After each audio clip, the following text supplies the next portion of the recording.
Hola y bienvenidos a un nuevo video de investigación en electromovilidad y almacenamiento de energía, por sus siglas IEAE. En esta ocasión presentaremos el video 18. Nosotros somos Márquez Doña Silvia Lilia y Paredes Cabrera Judith Cesandiri. Del grupo 3SM2 Carrera de ICISA, impartida en la CIME Zacatenco. Presentando el video 18 en relación a la unidad de aprendizaje de termodinámica dirigida por el profesor Leandro Brito. Esta exposición lleva por título El análisis de procesos de flujo no estacionario, cuyo objetivo es explicar el concepto de flujo no estacionario y su relación con el balance de sistemas para el análisis de procesos reales. Comenzaremos con una definición del concepto. Aunque anteriormente se analizó el concepto de flujo estacionario y se vio que en este no ocurren cambios dentro del volumen de control, por esto no hay que preocuparse de lo que sucede dentro de las fronteras. Sin embargo, muchos procesos en los que se tiene interés tienen que ver con cambios dentro del volumen de control a lo largo del tiempo. Esta clase de procesos se conocen como de flujo no estacionario, o si bien también son conocidos como de flujo transitorio, concepto que se desarrollará en esta exposición. Cuando se analiza un proceso de flujo no estacionario, es importante estar al tanto del contenido de masa y energía del volumen de control, así como de las interacciones de energía a través de la frontera.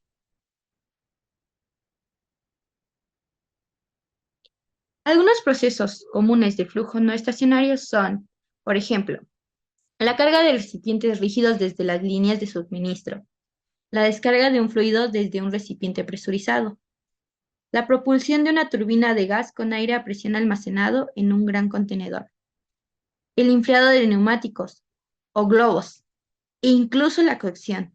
Con estos ejemplos podemos tener una idea de este proceso y cómo se encuentra presente en nuestra vida cotidiana. Los procesos de flujo no estacionario comienzan y terminan en algún tiempo finito, en lugar de continuar indefinidamente. En esta sección se abordan los cambios que ocurren en algún intervalo de tiempo, presentados como se observa en la imagen.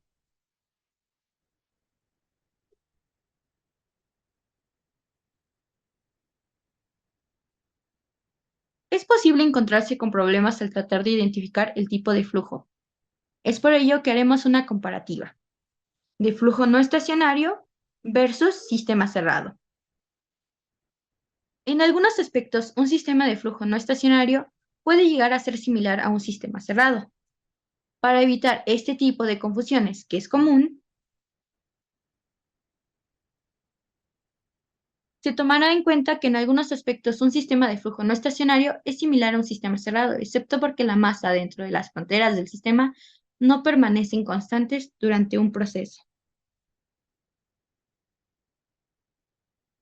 Otra problemática común sucede al querer diferenciar entre sistema de flujo estacionario versus sistema de flujo no estacionario. Para esto se debe entender que los primeros son fijos en espacio, tamaño y forma, pero los segundos no están fijos en el espacio y por ello pueden tener fronteras móviles y por lo tanto trabajo de frontera.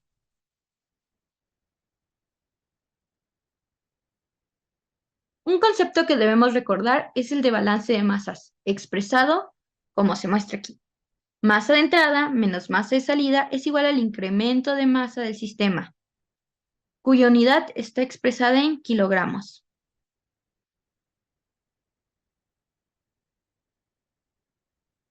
Para volúmenes de control también se puede expresar de manera más explícita, como masa de entrada menos la masa de salida es igual a la masa final menos masa inicial del volumen del control, considerando que I es igual a entrada, E es igual a salida,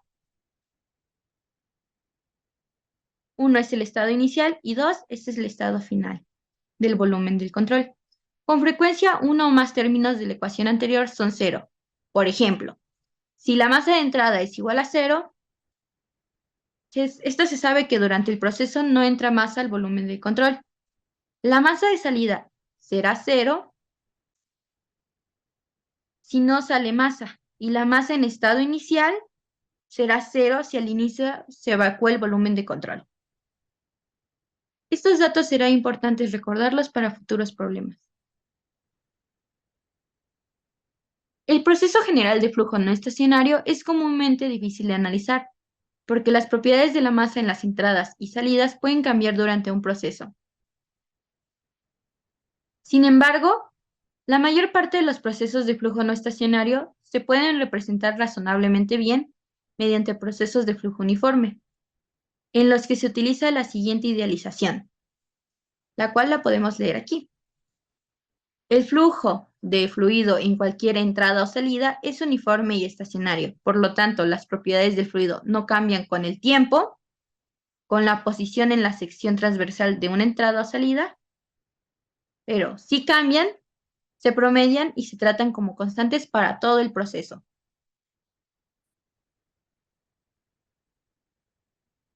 El estado de un fluido no estacionario puede cambiar con el tiempo y el estado de la masa que sale del volumen de control en cualquier instante. Este va a ser el mismo que el de la masa en el volumen de control en ese instante. Las propiedades iniciales y finales del volumen de control se pueden determinar con base en los estados inicial y final, especificados por completo mediante dos propiedades intensivas independientes, para sistemas simples compresibles. Entonces, el balance de energía para un sistema de flujo uniforme se puede expresar de forma explícita como la fórmula que tenemos acá, como la fórmula que tenemos aquí, la cual es calor de entrada más trabajo de entrada más la suma de masa por teta, todo el anterior restado por calor de salida, más trabajo de salida más la suma de masa por teta, que es igual a la masa final por energía final menos masa inicial por energía final del sistema, donde teta será igual a la entalpía más energía cinética más energía potencial, siendo esta la energía de una corriente de fluido en alguna entrada o salida por unidad de masa. También tendremos que energía es igual a energía interna más energía cinética más energía potencial, siendo esta fórmula la energía en el fluido estático dentro del volumen de control por unidad de masa. Cuando los cambios de energía cinética y potencial relacionados con el volumen de control y las corrientes de fluido son insignificantes, como normalmente sucede, el balance de energía anterior se simplifica.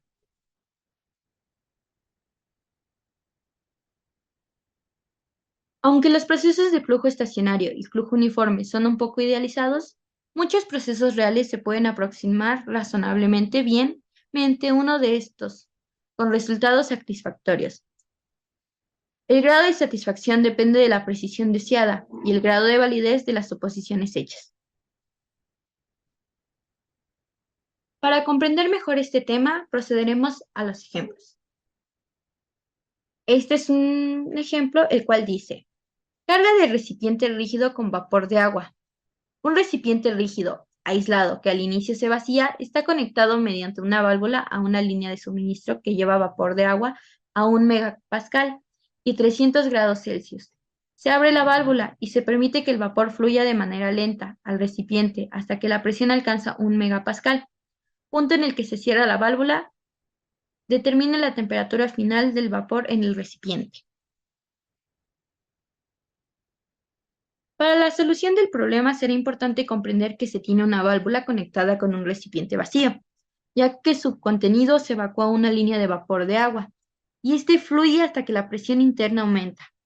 Se determina la temperatura final del recipiente. De acuerdo con esto se realizarán suposiciones para la solución, las cuales son las siguientes. 1. Este proceso se puede analizar como un proceso de flujo uniforme, porque las propiedades del vapor que entra al volumen del control permanecen constantes durante todo el proceso. 2. Las energías cinética y potencial de las corrientes son insignificantes. 3. El recipiente es estacionario, por consiguiente sus cambios de energía cinética y potencial son cero. Es decir, el incremento de energía cinética es igual al incremento de energía potencial y ambos son iguales a cero. y el incremento de energía del sistema es igual al incremento de energía interna del sistema. 4. No hay interacciones de trabajo de frontera eléctrico o de flecha. Y 5. El recipiente está bien aislado, por lo tanto no hay transferencia de calor. Se toma el recipiente como el sistema, el cual es un volumen de control, porque la masa cruza su frontera durante el proceso. Se observa que este es un proceso de flujo no estacionario, ya que los cambios ocurren dentro del volumen de control. Al inicio se evacúa el volumen de control. Así que, por esto, se dice que el estado inicial será 0. Y masa inicial por energía interna igual serán ceros. También se observa que para el flujo de masa hay una entrada y ninguna salida, además de los datos proporcionados por el problema, como la presión inicial, que es 1 megapascal, y la temperatura inicial, que son 300 grados Celsius, así como la presión final, que permanece en 1 megapascal, teniendo como incógnita la temperatura final.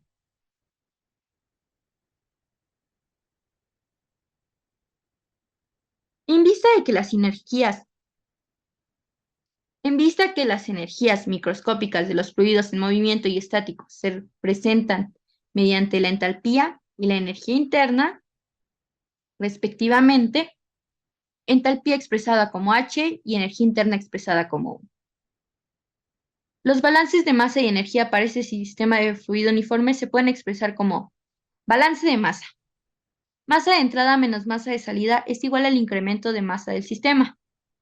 Por lo tanto, la masa de entrada será igual a la masa del estado final, menos masa del estado final, del estado inicial. Para esto recordemos que la masa en estado inicial será igual a 0, si al inicio se evacúa el volumen de control, datos que se nos proporcionó en la información del problema. Obteniendo así que la masa de entrada será igual a la masa del estado final. Y para el balance de energía será energía de entrada menos energía de salida, que esto como tasa de transferencia de energía neta por calor, trabajo y masa, que es igual al incremento de energía del sistema como tasa de cambio de energía interna, cinética, potencial, entre otros. Tenemos que masa de entrada por entalpía es igual a la masa del estado final por energía interna del estado final. Dado que trabajo es igual a calor y este es igual a 0 y energía cinética es igual a energía potencial igual a 0, además de masa de entrada que es igual a 0, obtenemos la energía interna del estado final, la cual al tener masa 1, masa 2 como 0, nos queda como energía interna es igual a la entalpía de entrada. Es decir, la energía interna final del vapor de agua en el recipiente es igual a la entalpía de vapor que entra al recipiente. Para obtener el valor de entalpía de entrada se analizarán los datos proporcionados en el problema, los cuales son presión de entrada de 1 megapascal y temperatura de entrada de 300 grados Celsius. Y con ello se buscará la entalpía en la tabla de vapor de agua sobrecalentado. Una vez ubicándonos en la tabla de vapor de agua sobrecalentado como tabla A6, localizaremos los datos en la tabla y de esta manera encontraremos el valor de entalpía. Recordemos, los datos son presión de 1 megapascal. Lo ubicamos como presión de 1 megapascal, temperatura de 300 grados Celsius y temperatura de 300 grados Celsius. Nos ubicamos en la entalpía con dichos datos y obtenemos una entalpía de 3051.6 kilojoules sobre kilogramos. Como lo pueden observar,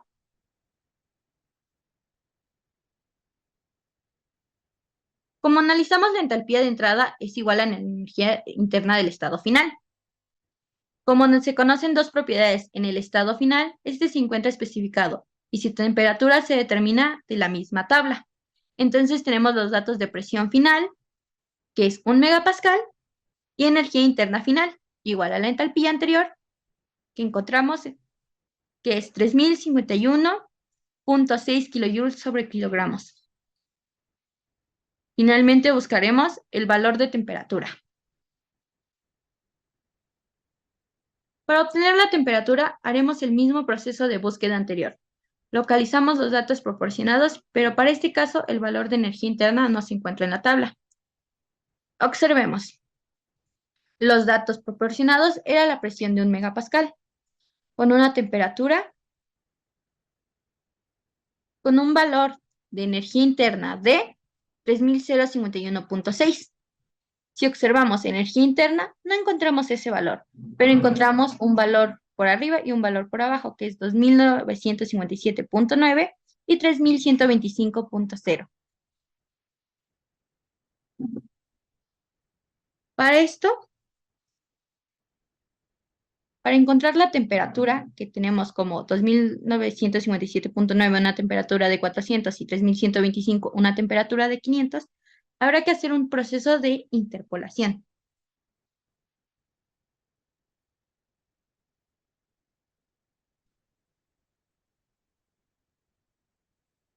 Buscaremos el valor de temperatura. Para obtener la temperatura haremos el mismo proceso de búsqueda. Habrá que hacer una interpolación con los valores dados. De esta forma tenemos la fórmula de interpolación, que es y es igual a y0 más y1 menos y0 sobre x1 menos x0 por x menos x0. Cuando tenemos los datos de x0, y0, x, y, x1 y y1, teniendo como incógnita y. De acuerdo a los datos proporcionados, los acomodamos. X0 es igual a 2957.9, que es la energía interna. Y0 será la temperatura de 400. X será nuestro valor que deseamos obtener, que es la energía interna igual a la entalpía, que es de 3051.6. X1 será 3125.0 y Y1 será 500 grados. Una vez incorporados los datos a la fórmula de interpolación, obtendremos el valor de 456.1 grados Celsius.